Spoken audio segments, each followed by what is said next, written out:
The Prodigals Club, our thoughts about the game. Fenny Rob over here, Evil Jeff over there, Zuper John over there. Evil Jeff and I have played this game several times. Yeah, I mean, I've played it at least 10 times, I think, at this point. Yeah. John has never played the game, and we just got done playing. So we played with 2 of the 3 modules. The third module will be losing all your money. And you can, if you want, add the last will entire game as that part of it. But why you would do that? Is essentially the same thing, but with the fourth? Yeah, it's a whole. So you'd have a third area where you lose your game, and you start off with possessions, and as the game goes on, you can trade them in for less money. So you trade your mansion for a horse. But like what he's saying is that not only is there one additional module, there's a game called Last Will. There's a whole game that is all about losing your money. Made by that can add into this whole thing. Yes, by the same designer. Yeah, if you've got more players, I could see that being your big go-to. But that's a 5-hour that would be affair. A big game. This right here is an hour, about a 90-minute game, I think. Theme-wise, I don't know of another Euro where I feel like the theme shines through anymore. I mean, I'm out here trying to lose everything. I'm trying to lose an election. I'm trying to make everyone upset in society, and or lose all my money. And your highest score is your final score. So you can't neglect one of the events. I forgot how much of a brain burner it is. I think there's a lot to think about in this game, but it's not the rules that get you. It's the strategy, and then having to, on the fly, pivot to take what's best for you at that moment. Yeah, what I like about it is that it's worker placement, and that's always a fun mechanism, but it gives you variety in those selections because you're able to go to different locations and try to affect your negative scoring. But also, you've got cards, so it's a little bit of a tableau building in some respects because you're trying to get synergy with the cards and the symbols, and then it's an engine building game on top. So to me, it really is a lot of the things that I like in gaming, which is, again, the worker placement, the engine building, card driven, no luck, and it's just a fun game. Now, for people that have never played this before, I think it's challenging to learn this on your own without watching somebody play it or know the rule. Like reading through the rules and trying to figure all this out is a little challenging at first because the cards, there's extra cards for the different modules and setting up, and the setup is kind of a pain, but it's kind of worth it by the end. Well, no, it totally is. But again, people who have never played this can be a little undaunting at first. I think if you play this with somebody who knows how to play it, like us with John today, it makes it so much easier to learn the game. Well, okay, so the winner was, thank you. 2 honks for the winner. 2 honks for the winner. The winner in this game ended up with 1 point, right? Yeah. 1 was the highest score for the winner. Yeah. Second place was 3. 3. Yeah. Third place was 6. 8. And John, first time playing the game, was an 8. I'm curious to see what he thinks, but I think that if we were to play the game again, just having played it one time, he would be favored to win the game, I think, based on his performance after game 1. Absolutely. John, what do you think about it? So a couple of things. One thing I will note on Jeff's play, if you watch the video, which you've got a link to in this corner we'll put it up there.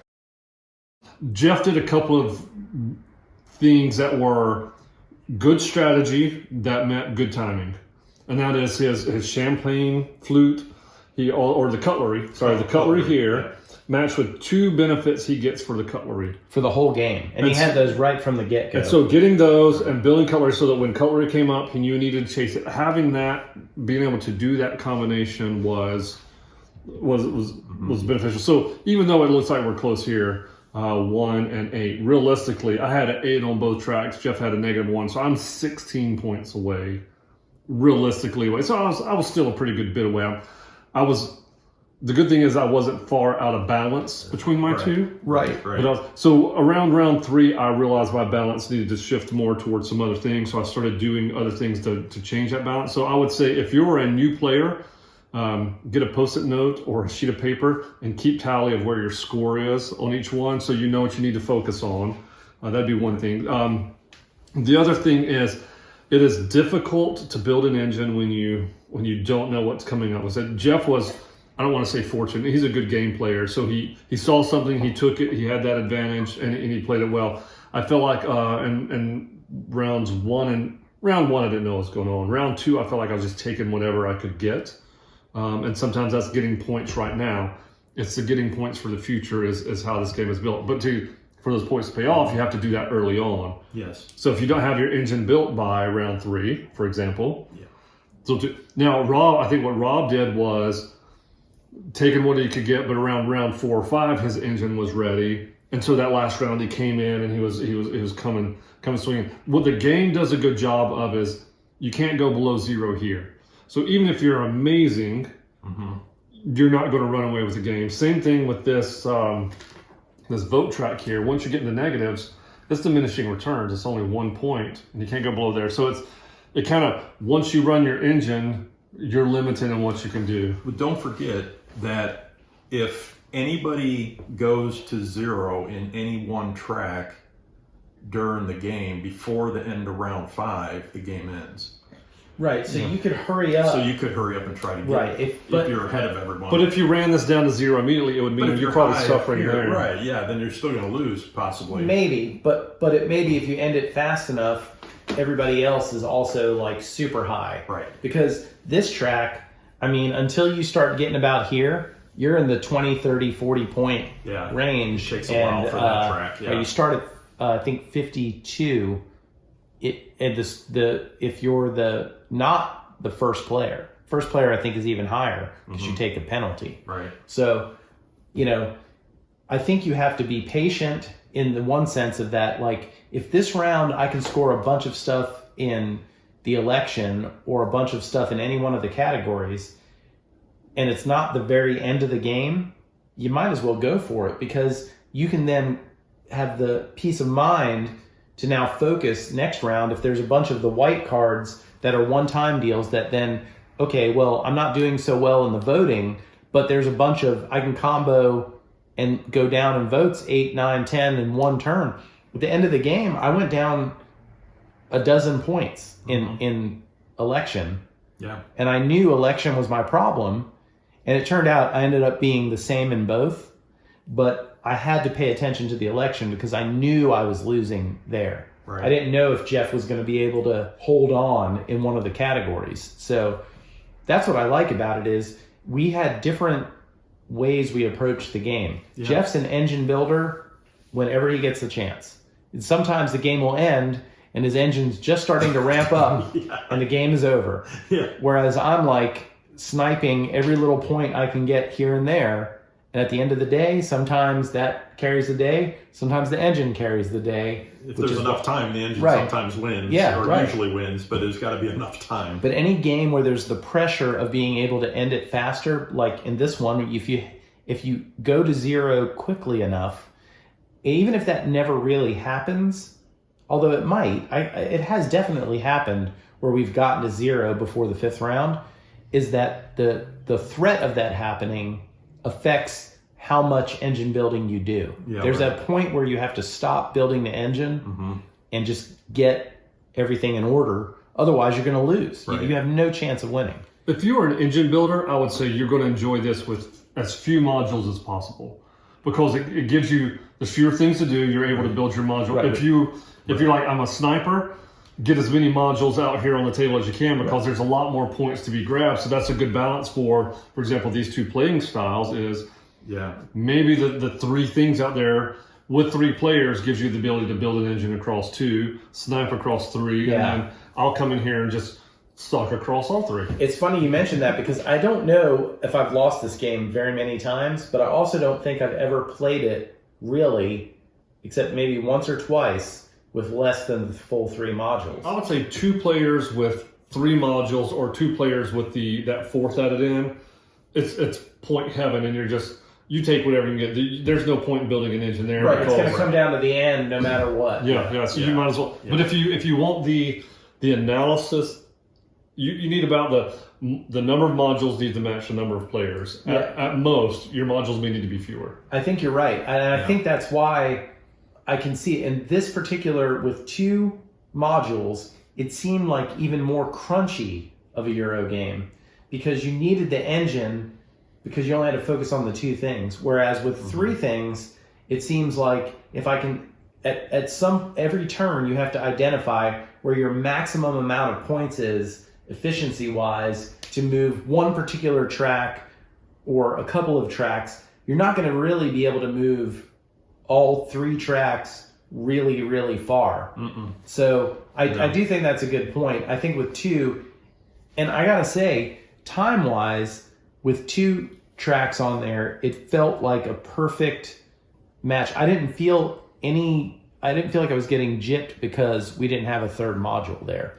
No, I felt like there was fact, plenty you to think about. specifically said, I only want to play with 2 because I want it to be a little tighter and have fewer places to go. It was very tight. So that we're competing for space. I agree, and I think it will show in the video if you watch the playthrough. I think there were plenty of times where things got taken away that the optimal play was pretty obvious, but the player who was in first place or that got to get a choice. That's a good point too. Is that you never once took first player? No, I was 3rd place almost the whole time. And I mean that's still quite well done. And I still hung around. Yeah, this is my kind of game. This is why I love this game so much. Is it's got the brain burning stuff of Euros that I love, but it also tells a story every time. You're trying to make Beatrice really upset. You know, you don't want her coming around to your table. It's got a little bit of character to it in addition to the brain burn, but I feel like I've been through a 30-minute aerobic exercise for my brain. Yeah. I want to propose something here, and it may be controversial. Tell us in the comments. I think this is on the level of Knizia. Like, Knizia makes some great games. Reinhard Knizia makes some great games that balance well, and the math is never... You can't figure out the math because it's rock, paper, scissors. There's always a way to beat you. I feel like this game is in that realm because there's always something you could do different and always a different strategy you can take. And somebody else can always do a different strategy too. And it's, do I play within myself or do I, I've got to go cut him off from doing that because he'll run away with the game if I don't do it. That's both are valid options, but there's always a way to beat what your strategy is. You can't come in this game with a strategy. You have to have an adaptive strategy. And I do like the replayability of this game because it's different every time with players. And again, you can take a very different tactic or approach, but you do have to react and then reset your strategy every time because you may not get what you want. Well, I'm going to agree on that for sure. To me, the beauty of Reinhard Knizia is no matter what the game is, there's always a little bit under the hood that you don't see that's driving the engine to the point where, like, you know this is solid and good. You may not know exactly why, but it always seems to be more than what meets the eye. It could be the most simple rules, and at the end of the day, my brain still hurts. I think Vladimír Suchý, which he's one of my favorite designers actually, is that he puts more layers on top of the mechanics. So I don't think of this as a Knizia type game. You get something like Ra or something like Medici where it's like 3 rules, boom. Through the Desert is even less rules. You know, you're just constantly crunching the math. Mm-hmm. This one doesn't feel like I'm crunching math while I'm playing it. I don't know why my brain hurts. I don't know why it's hard to make a decision. But John's right. Underneath the hood here, there's math that makes it so somehow, some way, with different strategies, you still end up being a few points away from each other. Right. And that's fun because you have a chance. Yeah, you're not completely out of it. No, if you play smart, you're in it. Yeah. My question would be in trying to figure out the math is, and this is for the Excel geniuses. So we started off up here with 12, 12, 14, 14, something like that. So that's 24 plus 28 is I think it was 52. Is what 52 here, and here you're starting with like 37. 37. These go down by 2. These go down by 1. The cards seem to be heavier slated towards the downvote. So it's I'd be interested in trying to figure out the optimal play. Is your optimal play 2 downvotes or two moves here versus 1 move here? Right. That's good. But again, it only matters if that's what you need. It depends on the cards and it depends on your strategy at the start. It's a good thought. I have not played this with the third module in, but I can understand like 3 players with 3 modules would seem to be more breathing room. Yeah, a little more breathing room. And the question is, because this scale is different and the cards are slanted towards here, but this scale is different. Okay, what do these points really matter? Because I'm 8 here, 8 here. How much work did I have to do to reduce this to 8 versus having to reduce this to 8? But I think that when you have the third one in there, I never do that kind of math when I play this game, and I'm always competitive because you can look at the state of the board right now and what you have without knowing all of the math that you were just talking about and go, all right, well, I'm 8 or 10 points behind in votes, and right now on the board, I can get 6 or 7 votes with this worker. Maybe I should do that and try not to think about it too much, because at the end of the game, if I made the optimal choice every time, then I'm going to have a chance in that last turn to do something. But I do think it's the same thing with music, art, everything else. You can look at a picture and go, that's a pretty picture. And then someone could look at it and go, look at the brush strokes on that, and look at, the color tone that they've got. I think when John looks at a game, he sees the math, the crunchiness, I would never think it was 2 points down here and 1 point down there. Well, that's what's so beautiful about this too, right? Is you can do the analytics and you can try to figure that out, and there's nothing wrong with that. Right, you can appreciate but for the person that does not want to do that, you can just play this for fun. And you're fun. Games aren't about fun, Jeff. How dare you, Jeff? How dare you? I know that's not a very evil thing to say, is it? No. But yeah, I mean, you can just play this game being completely oblivious to math and statistics and that, and you can just say, I just need to work on votes, or I need to work on, Beatrice, and know that those are the kind of the decisions you're trying to make. And I think that's what you're trying to say, is that you can kind of look at the field and know where you need to spend some effort. Yeah, intuitively you can almost tell where you need to work right now at this moment. And then, but also if you break away the layers and you start diving deep into it and looking at the math, you go, this is genius on a whole different level. Mm-hmm. And that's why I think ultimately it's an appealing game. And I kind of wish that, I don't think anyone plays this game and goes, I didn't think that was a good game.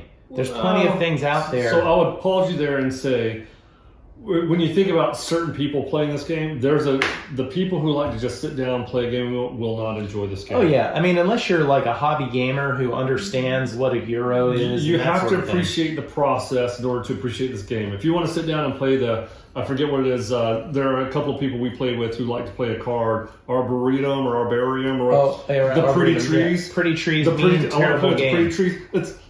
No, that's not why you play the game. If you like the Pretty Trees, you will not enjoy this game. I agree. This game requires some gamesmanship to play. And I guess that's my point, is that in the gaming community, it seems like this game, when someone is exposed to it, they go, my gosh, this is a great game.